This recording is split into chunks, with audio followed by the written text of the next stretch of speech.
Hello, welcome back.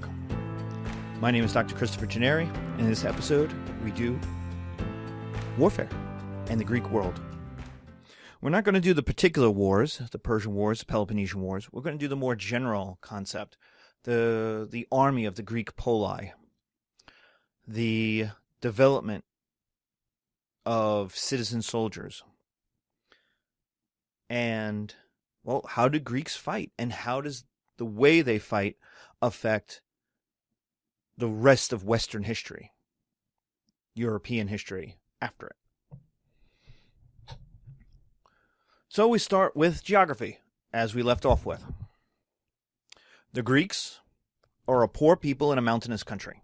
They are the poorest people we have yet talked about. Even the Hebrews, who stay away from globalized trade for the most part, in the Bronze Age, post-Bronze Age collapse, anyway. That changes in the Greek and Roman eras. But even the Hebrews are richer.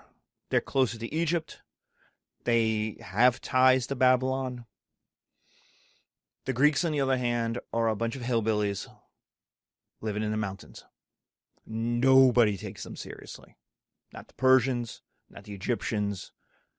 They're barbarian people living in the mountains.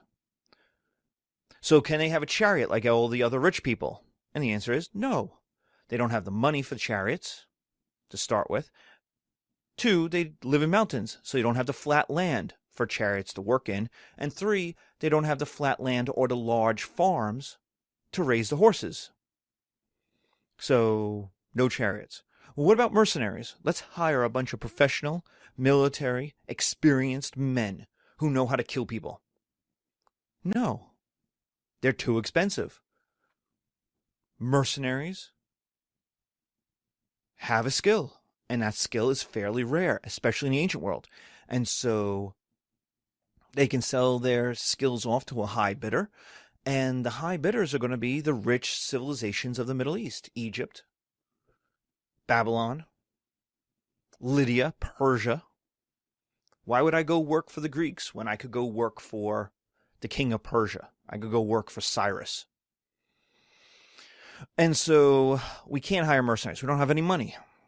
So what about a professional army? We'll take a bunch of our citizens, 10,000 or so, of our own citizens, and they'll do nothing but train all day. They won't work on their farms. They won't even own farms. We'll put them in barracks, and we'll just pay their living wages through taxation. Basically a modern military system. No, because that's even more expensive than mercenaries. The mercenaries you can get rid of. The mercenaries you could fire. The mercenaries, you have a war, you win, you go, okay, thank you, mercenaries. You can go home now. You can go somewhere else. The professional army, you constantly have to pay. We have a professional army. Our professional army costs us somewhere between $600 and $800 billion a year. And a lot of that is in simple pay and simple food. It's not in the technology. It's not in the buying of new weapons. It's pay, medical care, and food. It's a huge chunk. But you don't know when the army is going to be needed, so they need to train all the time. So a professional army is far too expensive. Now, there is one exception to this, and it is the exception to all things Greek. There's a giant asterisk. It will always be there. Whenever I say anything about this, whenever I talk about the Greeks, there's always the asterisk. Just understand, there's always a footnote that is, the Spartans are different. The Spartans are weird. The Spartans are different from everybody else. They will have a professional army, and we will talk about that. But it will significantly change their society. There'll be a slave-owning society. There'll be a militarized society. There'll be a gender-segregated society. Men and women do not associate with each other, hang out with each other. Everybody in the Greek world looks at the Spartans and admires them. They go, wow, those Spartans are tough. And I would never want to live that way. I would never want to do what they do. It's insane. These Spartans are crazy. Tough, but crazy. And so you have to understand, the Spartans are the exception to all rules. So when we talk about a test, and you say, oh, the Greeks lived like, and then describe the Spartans, because you saw a movie, I have to mark you wrong, because the Greeks did not live like that. Only the Spartans did. Now you say the Spartans lived like this, and other Greeks thought it was crazy because they lived this other way. That's perfectly acceptable. But do not confuse the Spartans with all the other Greeks, even though the Spartans are Greek. It's like Mormons in America or Jehovah's Witnesses. You can't say all Christians believe in and then talk about what Jehovah's Witnesses believe in. They're not the same. Jehovah's Witnesses are Christian, yes. Mormons are Christian, yes. But Christians also have churches, whereas the Mormons have a temple. There's differences. I'm not judging it. I'm not saying one's better or not. I'm just saying they're different, and they're an exception. Mormons are an exception to the American Christian orthodoxy. They just are.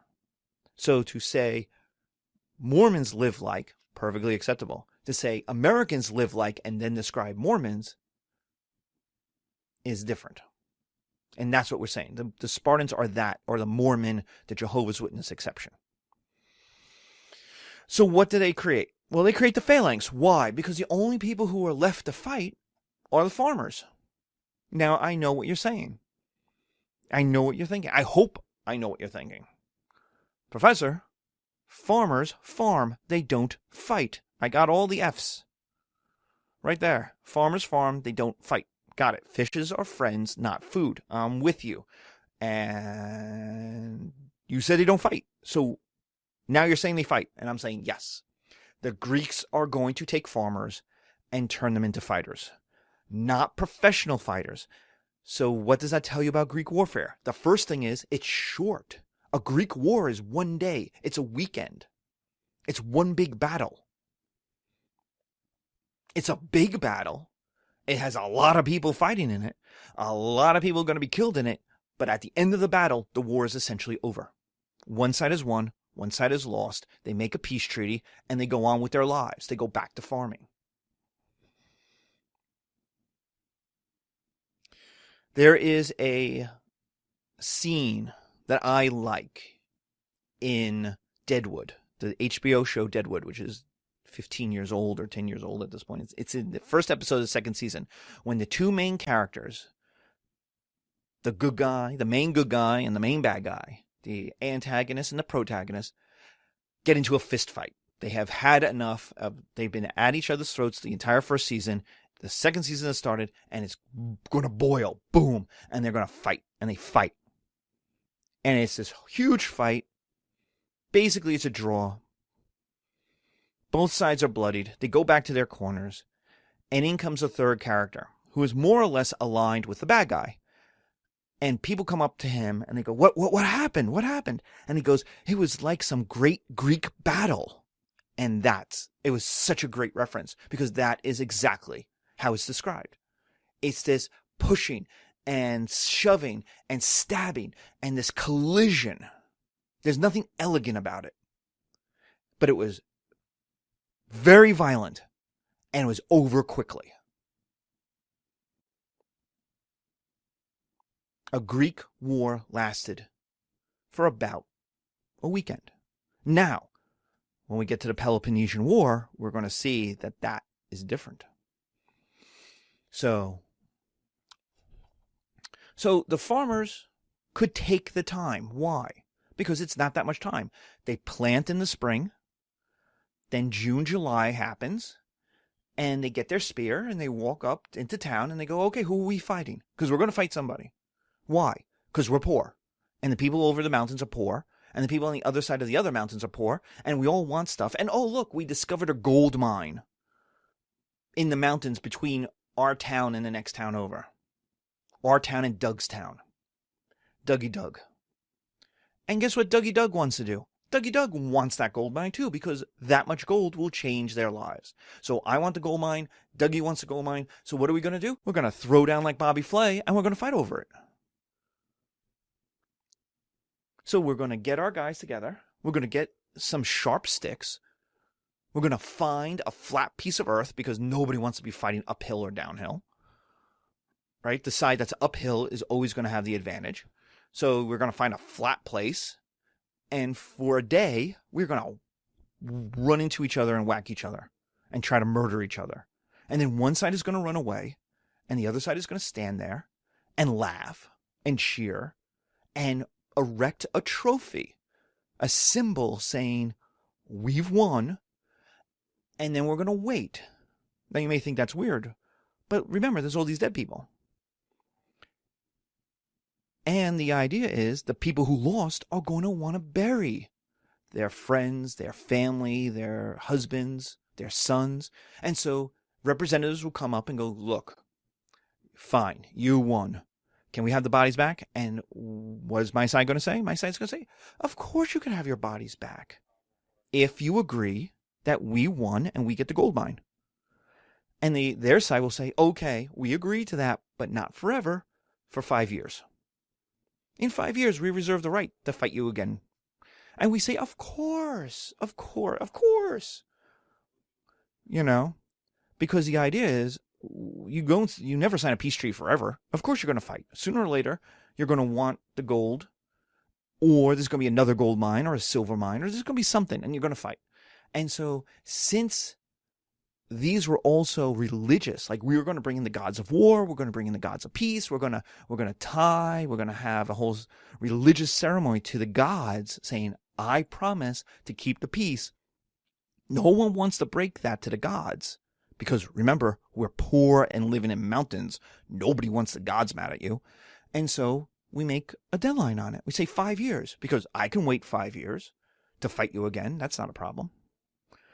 And so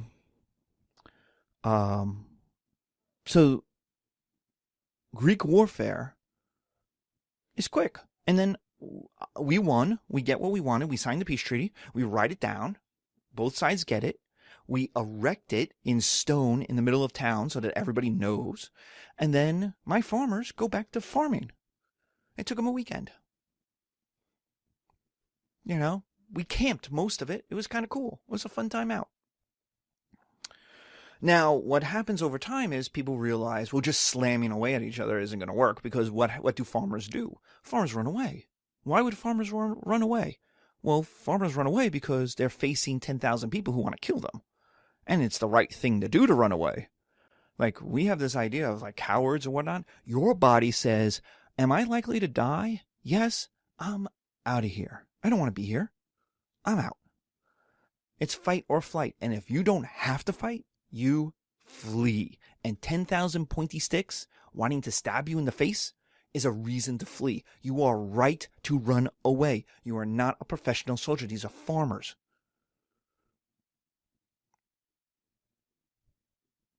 So, what happens is that we go from a big mass where everyone just slams away at each other into boxes. The Phalanx. We invent the Phalanx. Because we don't want people to run away. If they run away, we lose. And so we invent the Phalanx. P-H-A-L-A-N-X. The Phalanx. P-H-A-L-A-N-X. Men standing shoulder to shoulder, forming a box.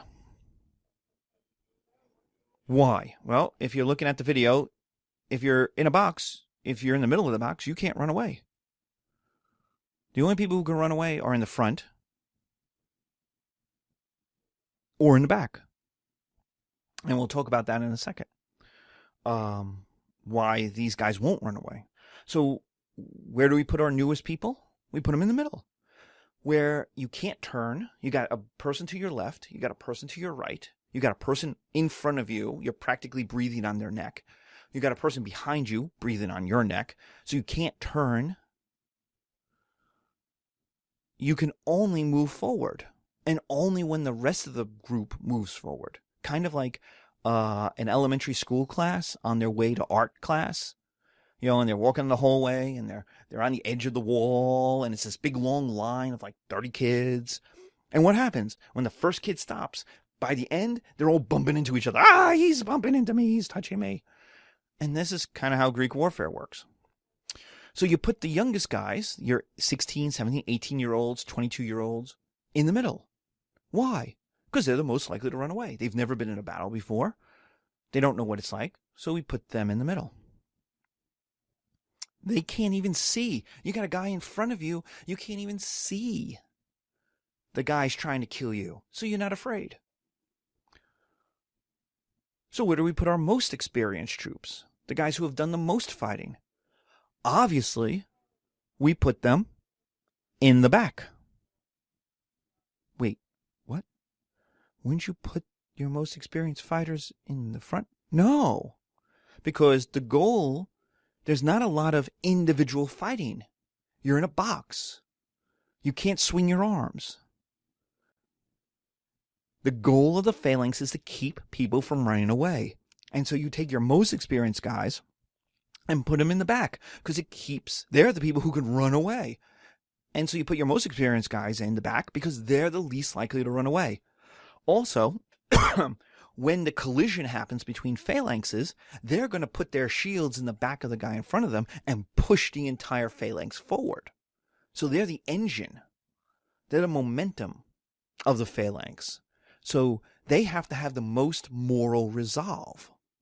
They can't waver. If they run away, everybody runs away. The second reason you put your guys in the back is they are your institutional knowledge. They've fought before.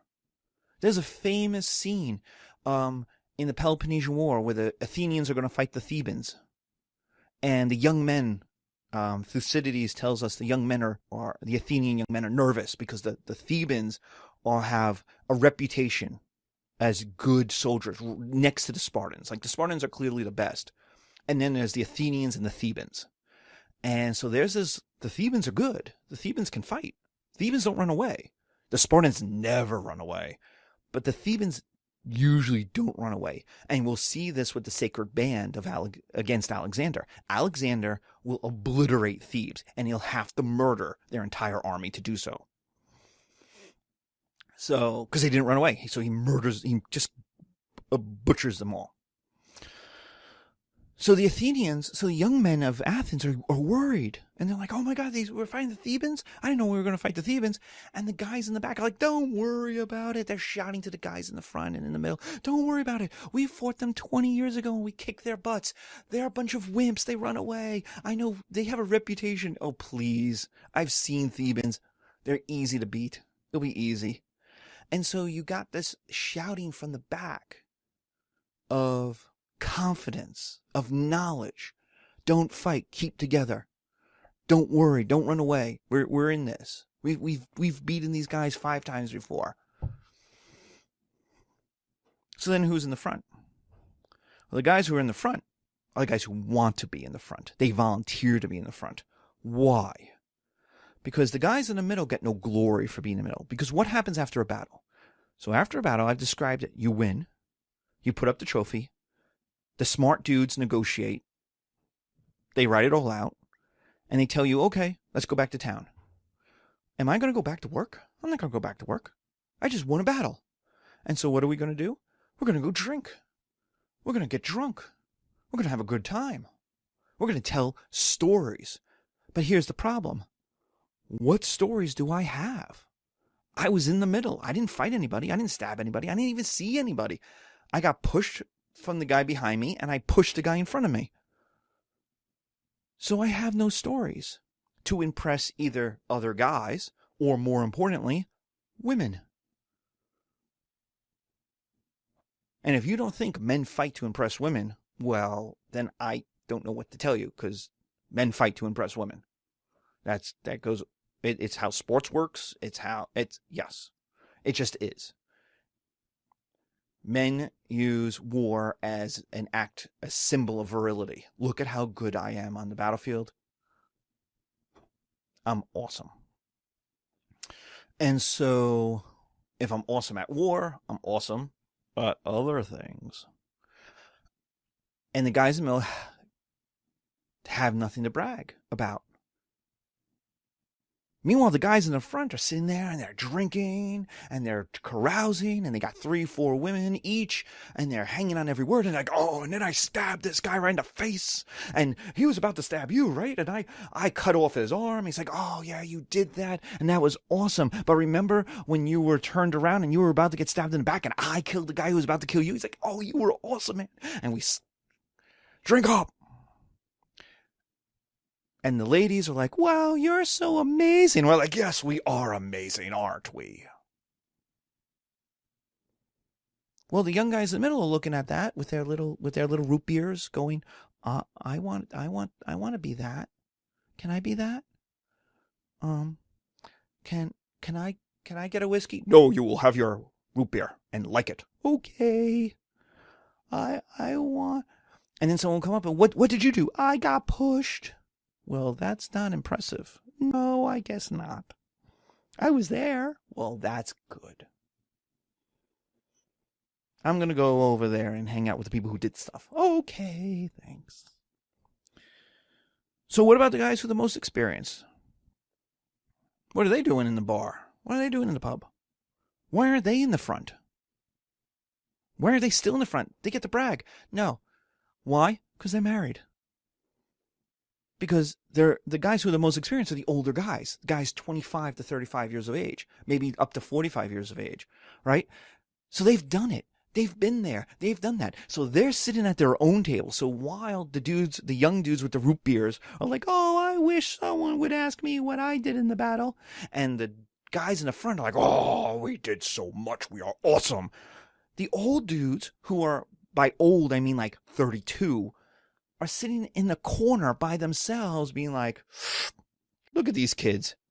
They think that was a battle. Those guys practically wet themselves and ran away. Do you remember the time? Do you remember the time we fought the Artemisians? Now that was a battle. Oh my God, that was a battle. And you were awesome. I was awesome. But you, my friend, were even more awesome. Oh, we must have killed. How many did you kill? Oh, at least 45. And what about you? Oh, well, 46. Oh, of course. Oh, these kids think this is a battle. If they were in a real battle, they were in a real battle. And so the old guys are there. Why? Well, they're married. They don't need to brag. They have done it. They've been there. In the Peloponnesian War, you survive.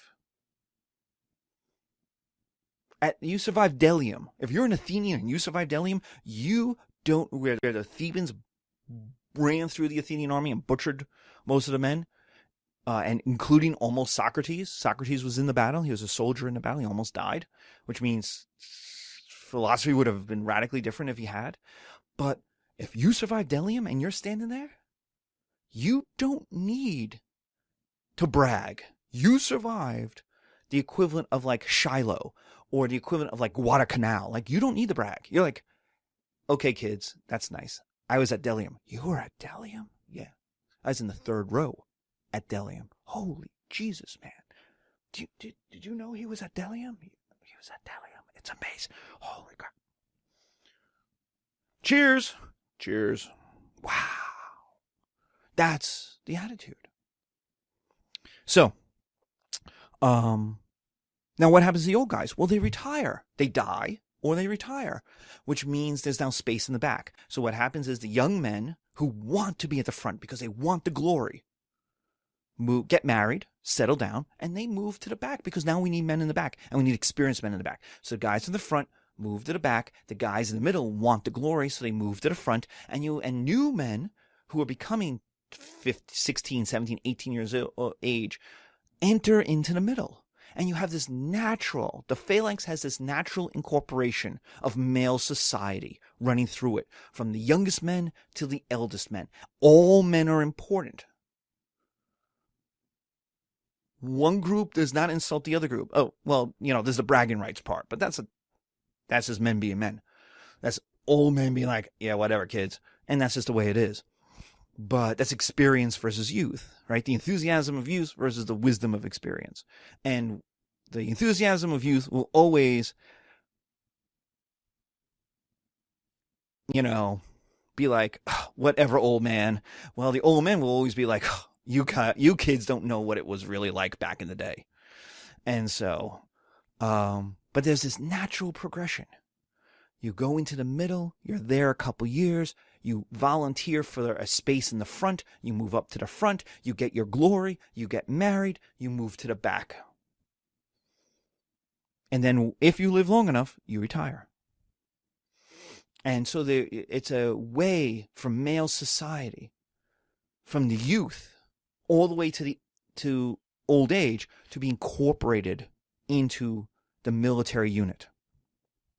Now, so we got how it works. What do they wear? Well, they all wear armor. Now, why would they wear armor? Because I don't want to be hit with a spear. That's scary, man. I'm facing 10,000 people who want to stab me in the face. Actually, a phalanx is 300 people. That's why the movie The 300, it's one phalanx of Spartans was there. So 300 men is about one good-sized phalanx, which is the military unit. Now, that's not the entire army. You'll have multiple phalanxes. But the idea is they're in this close-knit group of 300 or so men. And if I'm going to charge into a phalanx, so what happens is I'm in a box that can only move forward. Well, I'm going to fight a phalanx, which is a box that can only move forward, which means what's going to happen? We're going to run at each other and have a car crash. We're going to have a front collision as our two phalanxes run into each other. And then we're going to push. The guys in the back are going to push the guys in front of them into that phalanx so that they become intermeshed. And what happens is all this fighting is happening, and then people see that they're not protected, and they don't see their friends anymore, their family, and they get scared. And what they do is one side eventually runs away. You don't murder everybody in the phalanx. You don't kill everybody in the phalanx. One side will break and run away because they're farmers. They're not soldiers. But to make them want to stand and fight more, you put them in armor. And so you cover yourself in bronze armor from the top to the bottom. Heavy bronze armor. It's about 50, 60 pounds. Now, this is the one problem I have with the 300. Now, there are several problems with the 300 from a historical standpoint. But the one problem that's the unforgivable problem as a teacher is the fact that the Spartans fight in their underwear. Why? I know the movie wants to show off how tough these guys are, and the Spartans were tough, and I understand that. There is no doubt the Spartans are tough like in the movie. But what made the Greeks dangerous? What made the Greeks scary to other peoples was the fact that they were like the Terminator. They were covered. They were like a machine. The only thing that was exposed was their eyes. The slit for the eyes. Everything else, from the top of the head to the bottom of the feet, was covered in armor. Well, how do you break that? How do you get into that? How do you kill that man? And so that's what made them scary to other peoples. That's what made them tough. Like a man who's not wearing armor, who's just got his chest out there, like I can kill that guy. Me and a couple guys, we can kill him. One guy is going to hit him. He's going to have to defend himself with a shield. When he defends himself with a shield, he's exposed. Boom. Two other guys stab him. He's dead. This is not hard. But in a phalanx, where every man is covered in armor, standing shoulder to shoulder, like, where are you going to stab them? And so what happens is, when that collision happens, the spears that people use, in many cases, just bend and break. They hit shields, they hit the armor, and the wood bends with all of the weight being pushed. And it snaps, and it breaks. So you wore armor to protect yourself because you didn't want to be hit with a spear. That would be bad. Now, does that create some men able to join the army and some not? Yes. Yes, it does. income inequality exists in the Greek world, and rich men can afford the armor easier than poor men. But notice, and we're going to talk about this in a little bit about effects, in our next lecture when we talk about the effects of the Phalanx.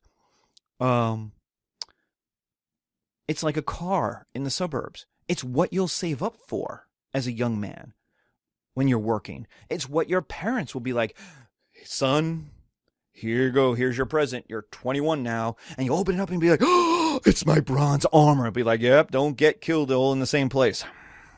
That's got to last you. Got to last a couple battles.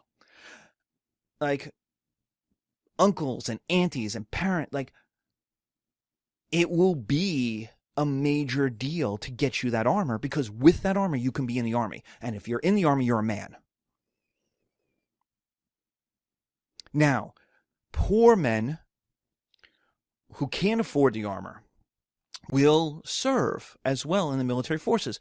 And the Romans will call them auxiliaries. And they'll throw their spears, and they'll shoot their arrows, and they'll annoy the men in armor. But the real Greek war is phalanx. The society gears itself up to a phalanx battle. It is all about the men in the armor. And those are going to be middle-class men. Middle-class and upper-class men. And so, now, in this case, Athens will be the exception, and we'll talk about that, because Athens will build a navy. And the navy, like any dude can row. And so poor men will join the navy. But the Athenian army was you still had to have armor. You had to provide your own armor. And that showed you were an adult. You were a man of the city. You were to be taken seriously. Now, that's nice, but I don't want my chest to be hit with a spear and then hope it doesn't punch through the armor and doesn't kill me. And so what we're going to use is a shield. We're going to have a nice big inch-thick piece of oak that we're going to cover in bronze, give a little shielding to, that I'm going to carry. It's going to weigh 15 to 20 pounds.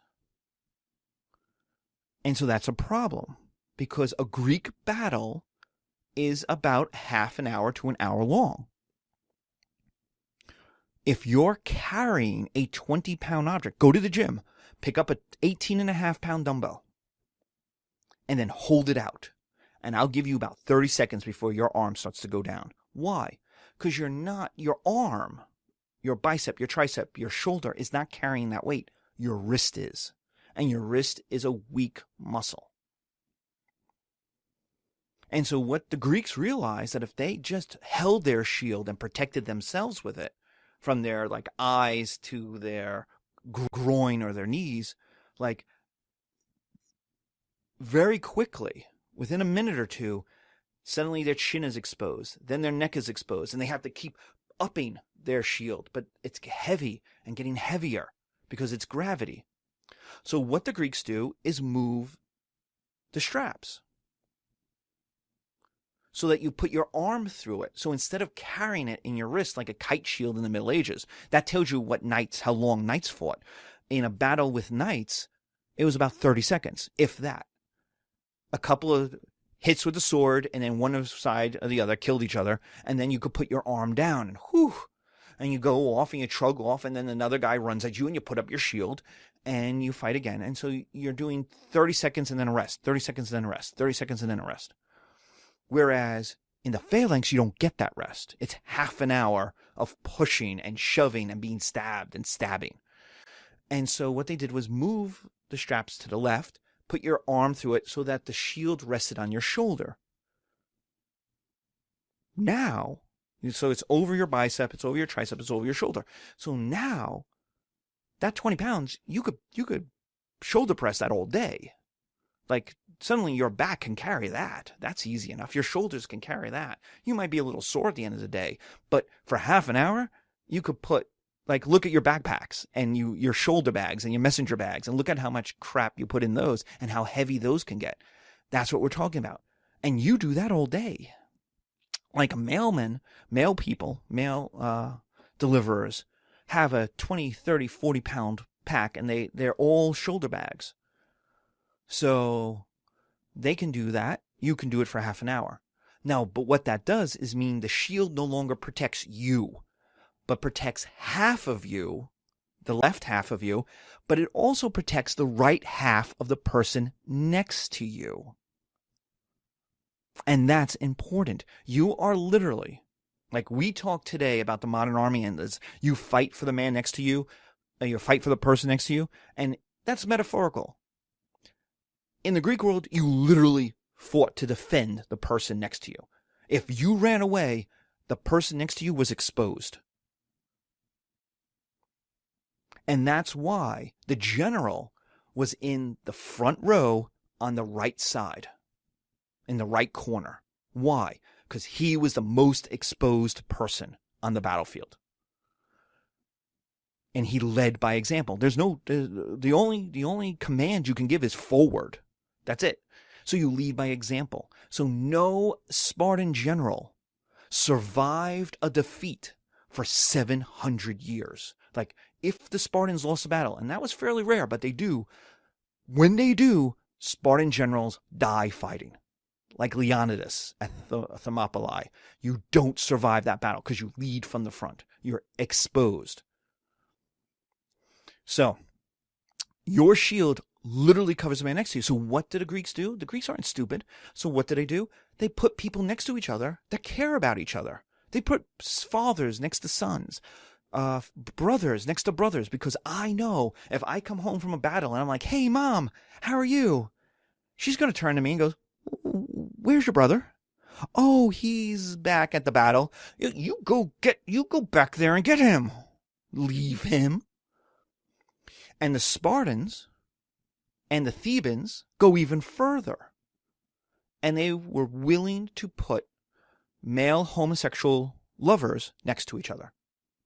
In fact, in Sparta, homosexual relations were encouraged for young men in order to make it so that that unit doesn't run. Because let's face it, if you love the person you're standing next to, you are not going to run. You are going to fight to the end. And Spartan armies don't run. You might have to kill, if you're going to defeat a Spartan army, you have to kill every last one of them, like the Spartans at Thermopylae. You're going to have to kill every last one of them. They are not going to run away. Why? Because they have been inculcated with brotherhood, with citizenship, and for many of them, they're standing next to the man that they love. The Thebans I talked about that Alexander had to destroy, the sacred band, was an entire phalanx of male homosexual lovers. And they were the best part of the army. So when we talk today about how gay men can't be in the army because they would make the army worse, you kind of have to laugh, because in the Greek world, they were the best soldiers because they never ran, because they protected the person next to them. So, we're in this box. We're in this 50 pounds of armor. We're carrying a 20-pound shield. We're shoulder to shoulder. What weapon do we use? We can only use a spear, a 10-foot-long spear. Now, the Macedonians, Alexander will extend that to, actually, it'll be Philip II who will do it, to about 22 feet. But for most Greeks, it's 10 feet, 8 to 10 feet. And it's the only thing you could use. You could do a little stab as you push out your arm, and if you hold your arm, your elbow at a 90-degree angle to your shoulder, and you hold your fake spear up, straight up, well, when you want to stab somebody, you push out your arm, and then you have to turn your wrist, and so you get this corkscrew motion. You turn it counterclockwise, and boom! It's right-handed, so your wrist will turn counterclockwise, and you stab someone in the face. Stab someone in the face. Stab someone in the face. The only weapon you can use is a spear. Now, the spear will have a little point, a weighted point at the end, because what will happen is your spear will break, and then you'll be in the mosh pit that is the Greek phalanx battle, and you'll try to stab somebody in the eye or maybe in the neck. You'll turn your spear around and try to stab them. Maybe you carry a little dagger, the 300, they whip out these giant two-handed swords. Nobody had that, because there's no way to fight that way. If you watch the 300, you don't watch a Greek battle. They are in a phalanx for 10 seconds. There is one shot of a phalanx. It is the hardest thing for me as a professor to try to get. It is one scene of one shot. It might be 10 frames. It's 24 frames. because it might be a second of them actually in a phalanx. Otherwise, they're fighting like regular old barbarians, just like running out and charging. The Greeks don't fight that way. They fight in a box. And the only weapon they can use is the spear, which makes sense. There's no room, and it gives you 10 feet of room. You keep your enemy away from you. You want your enemy to be as far away from you as possible.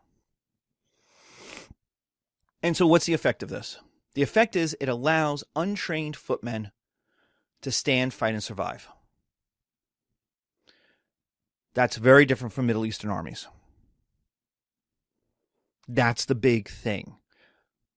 In our next episode, we're going to talk about that, why it matters, and what effect that has on politics and on the society. So take care, and we'll talk about the results in our next lecture. Thank you.